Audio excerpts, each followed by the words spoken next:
আমার অনাবিল হাসি হারিয়ে গেছে মায়ের ঘুমের সাথে, ভাষার বাঁধনে লুকিয়েছে মুখ চিতার আগুনটাতে। এখন শুধু শূন্য নজর, আমার জগৎ ফাঁকা, মায়ের গন্ধ মায়ের স্মৃতি চারিদিকেই রাখা। অন্ধকারে চোখের জল খোঁজে শুধুই মাকে, বুকের মাঝে কি কষ্ট বলবো আমি কাকে। রুক্ষ চুলের মলিন খোপা খুলে শুধুই পড়ে, মায়ের হাতে সাজানো বাগান অযত্নতে ঝরে। খুকু বলে এখন থেকে ডাকবে না কেউ, আমার জীবন শূন্য এখন উথাল পাথাল ঢেউ। বলে যদি যেতিস আমায়, জানতে যদি পেতাম, আকুর করে জড়িয়ে তোকে আগলে রেখে দিতাম। বল না মাগো কোন সে দোষে ছেড়ে আমায় গেলি, আমি তো তোরে বাধ্য ছিলাম তবুও ফাঁকি দিলি। এটা ছিল বারান্দায়, এটা এখানে এনে রাখলাম। বারান্দায় কী করেছি তোমাদের দেখাবো। এটা বারান্দায় ছিল আমার হলঘরে, এখানে রাখলাম। এটা এখন একটু গোছাবো, গোছানো হয়নি। আর এইটা তো এই ধারটায় করে দিলাম, এটা পরে দেখছি কোথায় রাখা যায়। আর সকাল থেকে যে ক্যামেরাটা খুলবো কাজের মধ্যে ভুলেই গেছি, তাই তোমাদের একবার দেখিয়ে নিই। আর এই যে এইখানে আমার মাইক্রোওভেনটা ছিল, ঠিক আছে, এই যে এই জায়গাটা ছিল। এত যাতায়াতের আর কি অসুবিধা না, 50 বার ধাক্কা খেতাম, তাই জন্য এখানে এই মাইক্রোওভেনটা এই পাশে করে দিলাম যেখানে এই শোকেসটা ছিল, ঠিক আছে। আর এই শোকেসটার এইখানে এইটা রান্নাঘরে রেখেছিলাম, এইটা এখানে নিয়ে এসে এখানে আমি একটা ছোট্ট করে টি কর্নার তৈরি করছি। এখন এইরকমই থাক, ওয়ালপেপার পরে এনে পরিষ্কার করব, এরা আমি এখন রেখে দিলাম। আর এইগুলো দেখছো তো, এইগুলো এই যে ঠাকুরের ওইখানে কিনেছিলাম, একটু বেশি ছিল এই গ্র্যাস যে ম্যাটগুলো বেশি ছিল, ওখান থেকে কেটে এরকম সুন্দর করে সব তাকে লাগিয়ে নিচ্ছি যাতে দেখতে ভালো লাগে, ঠিক আছে। এইটুকু বেঁচে গেছে, এইদিকে লাগিয়েছি, এটা এখানে টি কর্নারের মতো করলাম। আর এইখানে এখানে আমার যেটা ছিল সেলফটা, যেটা বাইরে টাঙিয়েছি, এখানে তেলের জায়গাটা করে নিলাম, এই দেখো সব কেটে কেটে লাগিয়ে নিয়েছি। আর নেই, আর এইটুকু রয়েছে। তো এই এখন চলছে পরিষ্কার, দেখি আর কোথায় কি রাখি। তো বন্ধুরা, জিনিসগুলো তো জায়গায় রাখলাম, কিন্তু এবার তো এগুলো গোছানোর পালা। আর দেখো ওই যে এই ওয়ার্ড্রপটা দেখছো, এই ওয়ার্ড্রপের মধ্যে আমার ছেলের বই থাকে, এই কালো রঙের যে ওয়ার্ড্রপটা, সেই বইগুলো এখন আপাতত ওই শোকেসে রাখলাম। আর শোকেসের ওখানে যে কাঁচের বাসনগুলো ছিল সেগুলো এখানে ঢুকিয়ে রাখছি, কেন দেখতে খুব একটা ভালো লাগছে না ওখানে কাঁচের বাসনগুলো। আপাতত বইটা ওখানে রাখলাম, বই ওখানে থাকবে না। বই আমি একটা ছেলের জন্য বইয়ের র্যাকের অর্ডার দিয়েছি, ওইটা এলে বইটা তখন ছেলের ঘরে ওই র্যাকে করে দেওয়া হবে। এখন আপাতত এখানে রাখলাম, আর বাসনগুলো এখানে ঢুকিয়ে রাখলাম। তারপরে যা গরম পড়েছে বাবা, তোমরা তো জানো, কাজে যেন ইচ্ছে করে না, মানে শরীর দিয়ে যেন শুধু ঘাম নয় জল গড়াচ্ছে, এরম অবস্থা, সব সময় ভিজি। যাই হোক, এখন তার উপরে কী বলো তো, মনটা আজকে ঠিক ভালো নেই, খুব মন খারাপ, মানে কাউকে বলে বোঝাতে পারবো না। এই মনের মানে ব্যথা যাদের মা হারায় তারা জানে। কিন্তু কি করব, ভাবলাম চলো বসে থাকলেই তো মন খারাপ, একটু কাজের মধ্যে দিয়েই থাকি, তবু মনটা ভালো তো লাগবে না, মনটা একটু ঘুরিয়ে রাখতে পারবো। তাই আজকে এই সব কাজগুলো করলাম। আর হাজব্যান্ডও ঘরে নেই, হাজব্যান্ড আজকে চেম্বারে গেছে, ওদের গরমের ছুটি পড়েছে, কিন্তু আজকে একটু চেম্বার বেরিয়েছে, এই ফাঁকেই কাজটা করলাম। ও থাকলে তো করতে দেবে না, উল্টে চেঁচামেচি করবে, ওই জন্য বাবা ও না থাকলে আমি এই সব কাজগুলো একটু করি। তারপরে এখানে এগুলো গুছিয়ে নিলাম। আর দিয়ে এখনও অনেক কাজ আছে, আবার ছেলের ঘরে যেতে হবে, সেখানেও বিছানা মাদুর সব পরিষ্কার করতে হবে। হ্যাঁ, আর কি বলো তো, এক এক সময় ভাবি যে দেখো, মা জীবনে মায়ের কত দরকার, যাদের মা নেই তারা বোঝে তারা কি হারিয়েছে। আজ আমার মা যদি বেঁচে থাকতো, বিশ্বাস করো আমি মায়ের কাছে খুব কমই যেতাম, কিন্তু যেটুকু সময় যেতাম, গিয়ে হয়তো ধরো শুয়ে থাকলাম, বসে থাকলাম, তখন হয়তো আমার বাবা বলে, হ্যাঁ বসে আছিস শুয়ে আছিস একটু মায়ের হাতে হাতে করতে পারিস তো। তখন আমার মা বলতো, চুপ করো তো, ও তো করেই নিজের বাড়িতে সারাক্ষণ করে, এখানে একটু শুয়ে বসে রেস্ট নেবে না তো কোথায় রেস্ট নেবে। হ্যাঁ, এই কথাগুলো বলার মতো হাজার কেউ নেই, হাজার কষ্ট হলেও হাজার মানে কষ্ট মন খারাপ হলেও নিজেকেই সব করতে হয়, কেউ নেই। মা থাকতে মায়ের মর্ম কেউ কোনো দিন বোঝে না, আমিও হয়তো বুঝিনি। হ্যাঁ, তাই ভগবান হয়তো আমার কাছ থেকে এত তাড়াতাড়ি মাকে নিয়ে নিল। কিন্তু আজ বুঝতে পারছি মা যে জীবনে কতটা জুড়ে থাকে, আজ বুঝতে পারছি। সবাই আছে, সন্তান আছে, স্বামী আছে, হ্যাঁ, বাবা আছে, সবাই আছে, বাবা বাবার জায়গায় আছে, কিন্তু মা তো মাই হয় বলো। সন্তানের দুঃখ কষ্ট মা ছাড়া কে বুঝবে? কিন্তু আজ আমার সব জীবন থেকে হারিয়ে গেছে। আজ হাজারো কষ্ট হলে কেউ বলে না একটু রেস্ট নে, অনেক করেছিস, একটু রেস্ট নে, কেউ বলে না। উল্টে যদি রেস্ট নিয়ে শুয়ে থাকি তখন বলবে বসে আছো কেন, এই কাজটা করে নিলে তো হয়ে যায়, কাজটা এগিয়ে যায়, এই রকম। কেউ বলবে না মায়ের মতো করে। যাই হোক, তোমাদের সঙ্গে তো কথা বলতে বলতে দেখো অনেকটাই কাজ হয়ে গেল। আর সত্যি কথা, তোমাদের সঙ্গে যখন কিছু বলতে আরম্ভ করি না, বিশ্বাস করো নিজেকে অনেক হালকা লাগে, অনেক কিছু বলে ফেলি। কেননা আমার সঙ্গে তো সেরমভাবে কথা বলার মতো কেউ নেই। যতটা গল্প মায়ের সঙ্গে মন খুলে করতে পারতাম সেইরকম কেউ নেই।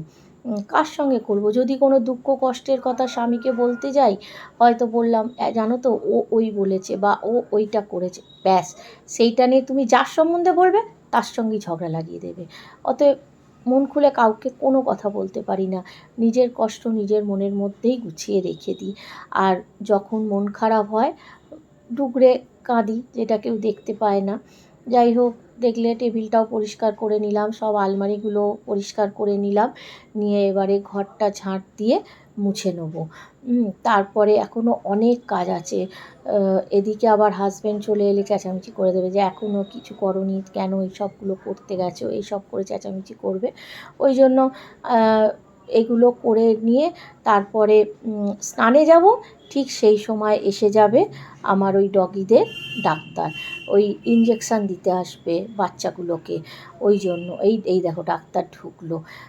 ওই জন্য আরও কিছুটা আমার লেট হয়ে যাবে কাজে। রাধে রাধে বন্ধুরা, জানি না তোমরা শুনতে পাচ্ছ কি। সকাল থেকে যে আমি তোমাদের একটু ইন্টারভিউ দেবো তাও পেরেছি না। এখন ইন্টারভিউ দিচ্ছি। রাধে রাধে বন্ধুরা, কেমন আছো সবাই? আশা করি তোমরা প্রত্যেকে খুব খুব খুব ভালো আছো। আমার আরেকটা নতুন ব্লগে তোমাদের অনেক অনেক স্বাগত জানাই। সকাল থেকে যতটা পেরেছি তোমাদের কাজ আমি শেয়ার করেছি। অনেক সকাল থেকে আগে কাজ হয়েছে, প্রচুর কাজ হয়েছে। এখন এই যে ঠাকুরের বাসন নিয়ে বসেছি, ঠাকুর পুজো দেবো আর কি। আর এইখানে জানো তো ওই কলটা, ওইদিকে একটা কল দেখতে পাচ্ছি, ওইখানে যত একটু বাসন মাজা হয়, ওই কলটা ছিল, মানে যখন থেকে ফ্ল্যাটে এসেছি ওইটা ছিল। আর এই কলটা আমি নতুন করেছি এই ঠাকুরের বাসন মাজার জন্য। এটো কাটার মধ্যে তো মাজা যেত না। আগে আরেকটা ব্যালকনি ওখানে কল আছে, ধুতাম, কিন্তু জল পাস হতো না। যেদিকে কল তার উল্টোদিকে ঢাল ছিল, ওই জন্য পাসতাম না। যেন এখানে আবার কলটা করলাম, করে এখানেই বাসন মাজার ব্যবস্থা করলাম। তো চলো কাজগুলো করে নিই। জানি না তোমরা কতটা গলার আওয়াজ আমার পেলে, আর আমার গলার আওয়াজও বেরোচ্ছে। চলো পরে আবার তোমার সঙ্গে।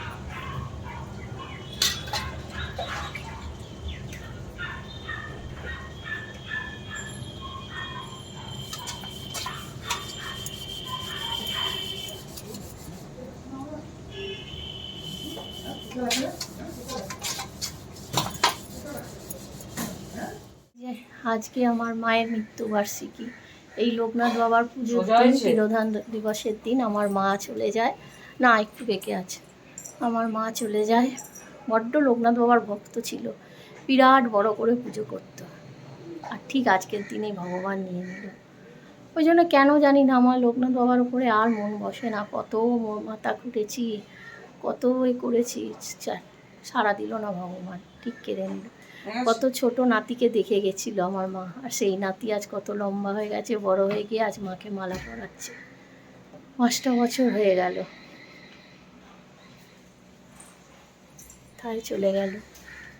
আজ এত নাতি লম্বা হয়ে গেছে দেখলে কত আনন্দ পেত আমার মা। আর কি করবো, লোকনাথ বাবার জামাটা ছাড়িয়ে দিলাম, দিয়ে মুছিয়ে ভালো করে মালা পরিয়ে এবার পুজো করবো। সব হয়ে গেছে এখানে, এবার পুজোয় বসবো। তো তোমাদের যে কথাটা বলতে বলতে তখন থেমে গেলাম। হ্যাঁ, তখন না ও হাজব্যান্ড নয়, কুকুরে ডাক্তার এসেছিলো। আসলে আমাদের যে ডগি আর কি যে বাচ্চা দিয়েছে ওদের ইঞ্জেকশান চলবে, মানে ওই র্যাবিস না কি ইঞ্জেকশান বলে, র্যাবিসই বলে না, হ্যাঁ ডিসটেম্পার, সেটা আর কি দিতে এসেছিলো ডাক্তার। এই পাশে মেয়ে আছে, মেয়েকে জিজ্ঞেস করলাম, ভুলে যাই আমি। তা ওইটাই ডাক্তার দিতে এসেছিলো তখন। তার বেশ কিছুক্ষণ পর হাজব্যান্ড এলো। তা এবারে ওদিকে পুজো দিয়ে চলে এসেছি এখানে রান্না করতে। তা তোমাদের দেখালাম পুজো দিয়েছে, এবার রান্না করতে এসেছি। তা আজকে সেরম কিছু রান্না করব না, আজকে শুধু ওই পাতলা করে আলু পটল আর ঝিঙে দিয়ে ঝোল করব আর কলমি শাক ভাজবো। আর আমি ঠাকুরের বাসন মাজছিলাম, ঠাকুর পুজো দিচ্ছিলাম, ততক্ষণে হাজব্যান্ড আর কি মাছটা ভেজে রেখে দিয়েছিল আর কলমি শাকটা কুটে রেখে দিয়েছিল, যার জন্য আমার আর একটু তাড়াতাড়ি করে রান্নাটা করতে সুবিধে হলো। আমি বললাম না, হাজব্যান্ড ঘরে থাকলে আমার হাতে হাতে অনেকটা হেল্প করে দেয়, আর না থাকলে তো কিছু করার নেই। যাই হোক, আর দেখো ঝোলে আমি সেরম কিচ্ছু দিইনি, শুধু ফোড়নে দিয়েছি তেজপাতা আর 5 ফোড়ন দিয়ে, পটল আলুটাকে দিয়ে ভাজা ভাজা করিনি, একটু পরে ঝিঙেটা দিলাম দিয়ে, আর মশলার মধ্যে শুধু গুঁড়ো মশলা, ধনে গুঁড়ো, জিরে গুঁড়ো, কাশ্মীরি লঙ্কার গুঁড়ো আর এমনি লঙ্কার গুঁড়ো, ব্যাস। আর কিচ্ছু দিই না। আর এমনি লঙ্কার গুঁড়ো দিইনি, না এমনি লঙ্কার গুঁড়ো একটুখানি দিচ্ছি, কাশ্মীরি লঙ্কার গুঁড়ো দিইনি। আমি দিয়েছি কাঁচা লঙ্কা আর কি চিড়ে চিড়ে দিয়েছি, ওইটাতেই ঝালটা হবে। আর দিয়ে তারপরে এদিকে তোমার কলমি শাকটা যে ভাজছিলাম ওখানে শুধু শুকনো লঙ্কা ফোড়ন আর পেঁয়াজ দিয়েছি, দিয়ে কলমি শাকটাও ভেজে নেবো। আর একটু একটু করে সবেতেই মিষ্টি দেবো। আর তোমরা তো জানো তরকারিতে যদি টেস্ট ব্যালেন্স করতে হয় তাহলে সব তরকারিতে একটু করে মিষ্টি না দিলে সেই ব্যালেন্সটা আসে না। তা ওদিকে দেখলেই ঝোলও হয়ে গেল, শাকও ভাজা হয়ে গেল। এবারে একদম রান্নাঘরটা পরিষ্কার করে নেবো, বাসনগুলো মেজে নেবো, নিয়ে রান্নাঘর পরিষ্কার করে তারপরে খেতে যাব। কেননা এই খেয়ে উঠে আমি আর পারবো না কিছু করতে, এত গরম পড়েছে। এমনি স্নান করেছি মনে হচ্ছে না, ঘেমে পুরো এমনি আরেকবার স্নান হয়ে গেছি। তারপরে এই যে খাবার নিয়ে এসি ঘরে ঢুকবার, খাবো এসি ঘরে বসেই খাই, টেবিল চেয়ারে খাই না। তা এই যে খাবার নিয়ে এসি ঘরে ঢুকবো, আর আমি এখান থেকে বেরোচ্ছি না। ওই জন্য একদম সব কাজ সেরে খাবার নিয়ে এসি ঘরে গিয়ে খেয়ে ব্যাস, আর এবেলার মতো রেস্ট, আবার ওবেলা যা হবে হবে। আর এদিকে আমাদের এই ফ্ল্যাটে আর কি সব জায়গাতেই হচ্ছে তোমার ওই আয়রনের জল, জানো তো, প্রচণ্ড আয়রন, যেটা ওই ডিপ ডিপ যে জলগুলো হয় সেই জলগুলো, ওইটাকে কি বলে রে, ওই ডিপে যেগুলো হয় ভুলে যাচ্ছি, ওই জল প্রচণ্ড আয়রন জলে আর কি। একমাত্র রান্নাঘরে আছে মিষ্টি জলটা, হ্যাঁ, যেটা তোমার আর কি ওই ডিবিসির জল বা টাইম কলের জল যেটা বলো, ওই জলটা একমাত্র রান্নাঘরেই আসে। সেই জন্য আমার মেয়ে মাথা বসবে বলে পাইপ লাগালো। এখন বাজে হচ্ছে 4টে বাজতে 10 মিনিট বাকি। এই খেয়ে উঠলাম, উঠে এখন একটু বসি, তারপরে একটু রেস্ট নেবো, ফোন টোন ঘাঁটবো। এবার দেখি বিকেলে কী করি, চা করবো যতটা পারবো তোমাদের সঙ্গে শেয়ার করবো। জানি না ভিডিওটা বড় হয়ে গেলে আর হয়তো শেয়ারও করতে পারবো না, এখানেই হয়তো শেষ করে দিতে হবে, দেখতে হবে সেটা। তো চলো এখন একটু রেস্ট নিই, এবার দেখি ভিডিওর ওপরে আবার এগোবো। তো বন্ধুরা, শুভ সন্ধ্যা বলবো না, শুভ সন্ধ্যা বলা যাবে না, এখন প্রায় রাত্রি 9:30 বাজতে যায়। চলে এসেছি রাতে রান্না করতে। প্রতিদিন এক চিন্তা, 4 বেলা কী রান্না হবে। তা এটা আমি মনে করি প্রতিটা ঘরেই এটা হয়ে থাকে, শুধু আমার ঘরের কাহিনী না, প্রতিটা ঘরে ঘরে একই কাহিনী। তা ভাবলাম আজকে একটু ওই যে চিকেন আনিয়েছি, একটু দই চিকেন করি। তা আমি কিভাবে দই চিকেন করি চলো তোমাদের একটু দেখিয়ে দিই। এখানে দইয়ের মধ্যে আমি ধনে গুঁড়ো, জিরে গুঁড়ো, তারপর হচ্ছে গোলমরিচ গুঁড়ো, নুন, একটু হলুদ সব দিয়ে দিয়েছি, দিয়ে এটাকে ম্যারিনেট করে মাংসটাকে আমি রেখে দিয়েছি, চিকেনটাকে, ঠিক আছে। আর এখানে এই যে দেখো পেঁয়াজ বেটে নিয়েছি, আদা রসুনের পেস্ট আছে, ওটা আর করিনি। চলো এবারে জিনিসটা করি। তো দেখো কড়াইতে আমি তেজপাতা আর গোটা গরম মশলা আর গোটা গোলমরিচ দিলাম, দিয়ে তারপর ওই পেঁয়াজটা যে বেটে রেখেছিলাম ওইটাও দিলাম, আর আদা রসুনের পেস্ট দিলাম, দিয়ে এবারে এইটাকে আমি ভালো করে কষিয়ে নেব। নিয়ে তারপরে এর মধ্যে দিয়ে দেবো ঝালের জন্য কয়েকটা কাঁচা লঙ্কা, ব্যাস। এবারে আর সেরম কিছু মশলা নেই, মশলা তো মোটামুটি আমি সব মেখে রেখেই দিয়েছি চিকেনের মধ্যে, তোমরা দেখেছো। এবারে এটাকে ভালো করে কষিয়ে নিয়ে তারপরে মাংসটা দিয়ে দেবো। আর আমি তো আগেই বলেছি যে একটু ওই যে কোনো রান্নায় আমি চিনি দিই, তার ওই কষানোর সময় দেখলে একটু চিনি দিয়েছি। এবারে চলো মাংসটাকে চাপা দিয়ে দিয়ে কষিয়ে নেবো, তাহলেই মোটামুটি মাংস হয়ে যাবে। শুকনো হয়ে গেলে, সেদ্ধ হয়ে গেলে একটু গরম মশলা আর দিয়ে দেবো হচ্ছে তোমার এটা কি বলে, ওই ভুলেই যাচ্ছি যা, গরম মশলা দেবো আর হচ্ছে ওই, আর দেবো হচ্ছে কাসুরি মেথি, খালি ভুলে যাচ্ছিলাম নামটা। যাই হোক, হয়ে গেছে এবার মাংস। চলে মাংসটা চাপা দিয়ে দিই, দিয়ে সব পরিষ্কার টরিষ্কার করে আরও কিছু কাজ আছে করে তারপরে সবাইকে খেতে দেবো, ঠিক আছে। এদিকে দেখো ওই পুচকেগুলো কাল থেকে প্রথম ভাত খাবে। এবারে ডাক্তার বলে গেছে, এবারে সকালবেলা যেহেতু খাবে, সকালবেলা ভাত কখন করব, কখন কি করব, এই জন্য ওদের রান্নাটাও করে রাখলাম। কিছু না, এর মধ্যে দিয়ে দিলাম মাংসর কিমা আর কুমড়ো, আর রাঙালু বলেছিল সেটা নেই, আর দিয়ে দিলাম চাল, দিয়ে একসঙ্গে এটাকে সিটি মেরে গলিয়ে পুরো রেখে দেবো। কাল সকালে চটকে খাওয়ানো হবে। যতটা কাজ এগিয়ে রাখা যায় আর কি, বুঝতেই পারছো, একা হাতে একা সংসার হলে যা হয়। আবার কাল বৃহস্পতিবার, ওই জন্য ওদের ঝোলটাও করে রাখলাম। কাল থেকে প্রথম ওরা ভাত খাবে, ভেবেছিলাম একটু ওদের অন্নপ্রাশন করলে ভালো হতো প্রথম ভাত খাবে, একটু অন্নপ্রাশন করলে ভালো হতো, কিন্তু সেটা আর করা হলো না। যাই হোক, কাল কিন্তু প্রথম ভাত খেয়েছে। অন্নপ্রাশনে দাদু বা মামারা খাওয়ায় না, ওদের কিন্তু দাদুই প্রথম ভাতটা খাইয়েছে। তো এই যে এদের চলো ঝোলটা বসিয়ে দিই, আর ওদিকে প্রায় মাংসটা হয়েই গেছে। এবারে সব এক এক করে খেতে দিয়ে দেবো। আগে রান্নাঘর পরিষ্কার করবো, তারপরে সামনে থেকে দেখাই। আর তারপরে রান্নাঘরের অবস্থা যাচ্ছে তাই, এটাকে পরিষ্কার করব, কাল আবার কাজে আসবে না, বাসনগুলো মেজে রাখবো। চলে আগে ফাইনাল লুকটা দেখাই। এই হলো আমার দই চিকেন, দেখো কেমন লাগছে বলো, তোমরা কমেন্ট করো কেমন লাগছে দেখতে। তোমাদের তো আর খাওয়াতে পারবো না, আসলে নিশ্চয়ই খাওয়াতাম। আর কেমন হয়েছে সেটা বাড়ির লোকের থেকে পরে আমি রিভিউটা নেবো। চলো এবার সব খেতে দেবো, আগে রান্নাঘর পরিষ্কার করবো, তারপর সবাই খেতে দেবো। রান্নাঘরের অবস্থা তোমাদের দেখাচ্ছি, দাঁড়াও। এই দেখো আমার রান্নাঘরের অবস্থা, এখানে ভাত হচ্ছে, বেসিনে অত বাসন পড়ে, ওখানে এইগুলো রয়েছে। এই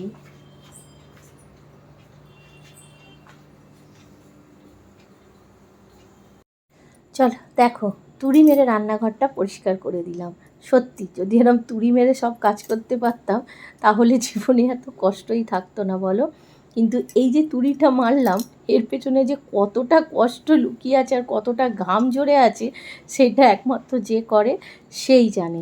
তো দেখো রান্নাঘর আমার পুরো টিপটপ হয়ে গেছে, কাজ হয়ে গেছে। এখন কুকুরের খাবার দেওয়া হবে, ভেজাবো আর কি, দিয়ে তারপরে খেতে দিতে যাবো। আর দু রকমের মিশিয়ে দিতে হচ্ছে। এই যে এটা একটা পেটস্টার, এতদিন শুধু রয়্যাল ক্যানিং খেয়েছে, এবার একটু বড় হয়ে গেছে বলে এই রয়্যাল ক্যানিং আর পেটস্টার দুটো মিশিয়ে ওদের খাবারটা এখন গরম ভিজিয়ে গরম করবো, ভেজানো থাকবে। অত জল না বাবা, তুমি বড্ড জল দাও, ওই জন্য ঠান্ডা জল মেশানো যায় না। এই যে আমার হাজব্যান্ড একটা কমবেন না। কোথায় গেল গ্লাসটা?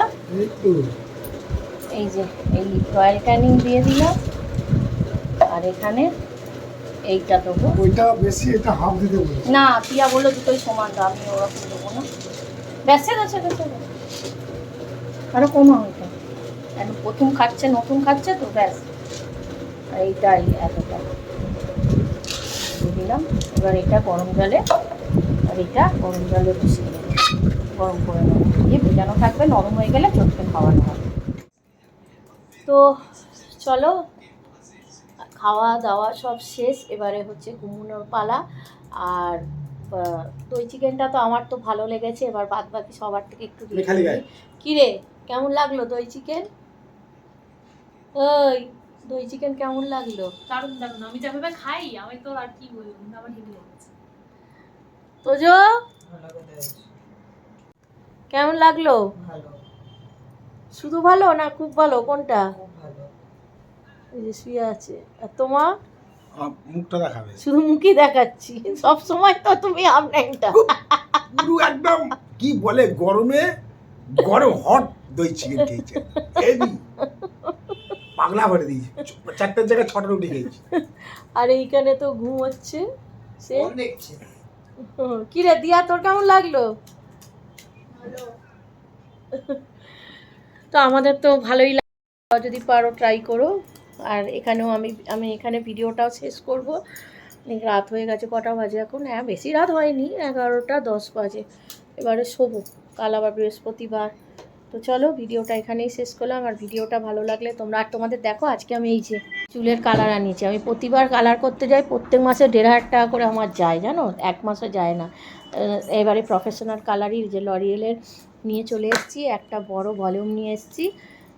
এবারে ঘরেই কালার করবো, ওই মেয়েরাই করে দেবে। আর আমি ভিডিওটা এখানে শেষ করছি। আর ভিডিওটা ভালো লাগলে তোমরা কি করবে, হ্যাঁ, ছোট্ট করে একটা লাইক, কমেন্ট অ্যান্ড শেয়ার। আর প্লিজ প্লিজ সাবস্ক্রাইব করবে, আমার পাশে থেকো, আমাকে মোটিভেট করো। তোমাদের একটা লাইক, একটা কমেন্ট আমাকে অনেকটা অনেকটা মোটিভেট করে। আর আজকে সারাদিন তো কাজকর্মের মধ্যে কেটেছে, কিন্তু মনটাও খুব খারাপ গেছে। কাকে আর বোঝাবো, যার মা থাকে না সে জানে, তাই না? আজকে মায়ের 5 বছর হয়ে গেল মা গেছে। মনের ব্যথা মনেই লুকিয়ে রেখে যেরকম সংসার করার করে যাচ্ছি, এটা আর কি বলবো। তো চলো, দেখো চুলগুলো অনেকটা গ্রে হয়ে গেছে, কালকেই কালার করব। আজ ভালোও লাগছিল না কিছু। তো চলো, এখানেই ভিডিওটা শেষ করলাম। Tata, good night.